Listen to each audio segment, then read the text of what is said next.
جب باغ میں پھول لگے ہوں تو بہت خوبصورت نظر آتے ہیں، اور جب ہم ان کو توڑ دیں گے تو باغ ویران ہو جائیں گے نا بچوں، ہے نا؟ تو اس لیے ان کے ابو نے ان کو سمجھایا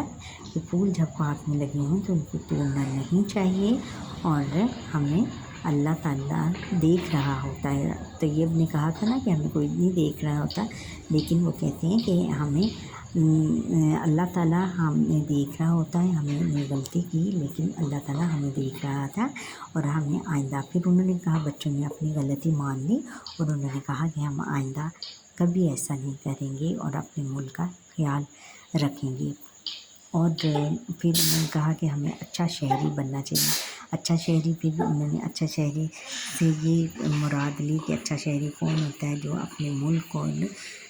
ملک کی ہر چیز سے پیار کرتا ہے، اور وہ ہر طرح کا اس کا خیال رکھتا ہے، اس کی حفاظت کرتا ہے، اور ہر نقصان سے اسے بچاتا ہے۔ ہمیں اگر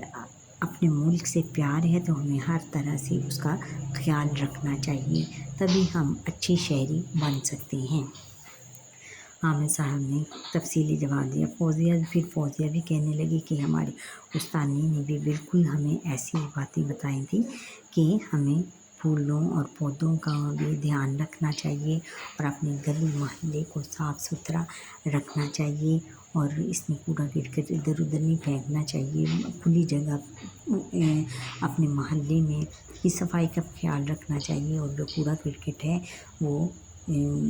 کھلی جگہ پہ اور ادھر ادھر بالکل نہیں پھینکنا چاہیے، اور جو کوڑے دان گورنمنٹ طرف سے رکھے ہوتے ہیں انہیں میں ڈالنا چاہیے۔ اس طرح بچوں، جب ہم کوڑا کرکٹ انہیں میں ڈالیں گے تو ہمارا ملک خود ہی صاف ستھرا نظر آئے گا، اور ایک تو صاف ستھرا نظر آئے گا، اور یہ جو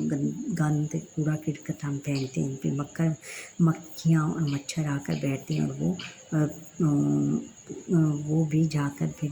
جب کھانے پینے کی چیزوں پر بیٹھتے ہیں تو اس سے بیماریاں بھی پھیلتی ہیں، اور چھوٹے چھوٹے بچے بیمار ہو جاتے ہیں، اور اس طرح ہمیں اپنے ملک اور محلے، ملک اور گلی کو صاف ستھرا رکھنا چاہیے۔ پھر یہ ہے کہ راستے میں اگر کوئی اینٹ پتھر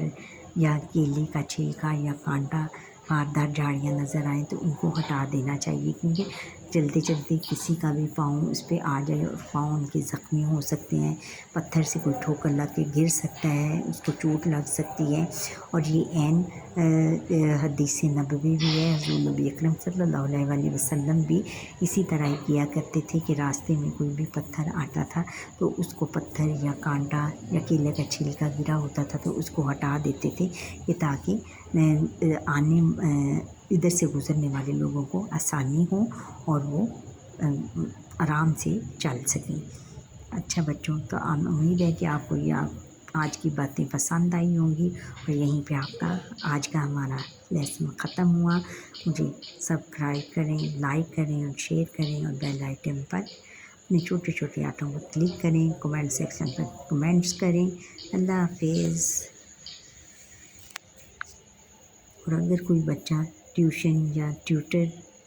کرنا چاہے تو یہ میرے ای میل ایڈریس پہ مجھے واٹس ایپ پہ